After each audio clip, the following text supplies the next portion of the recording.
Një ditë pas protestës përpara kryeministrisë që kishte ndër pjesëmarrjet më të ulta në historinë e Partisë Demokratike, Sali Berisha doli në konferencë për mediat duke e cilësuar atë si një foltore me qytetarët dhe jo miting klasik. Sipas kreut të PD-s, dje ishte vetëm ngritja e siparit të kësaj lëvizje, e cila në javët e ardhshme do të formësohet edhe më mirë. Dje Partia Demokratike nuk kishte thirrur miting, kishte thirrur një foltore. Pse ne nuk kemi thirrur miting dhe nuk do thrasim miting? Sepse ne do jemi të angazhuar, do angazhohemi në një proces analize, ristrukturimi, hapje të Partisë Demokratike i cili është jetik.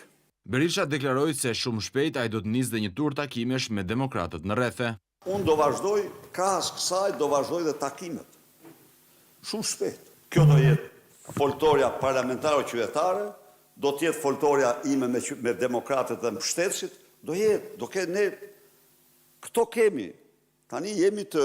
Në këtë konferencë, duke konfirmuar se do të shkojë në SPAK, kreu i PD, Sali Berisha tha se kjo çështje po rjetohet vetëm për arsye politike.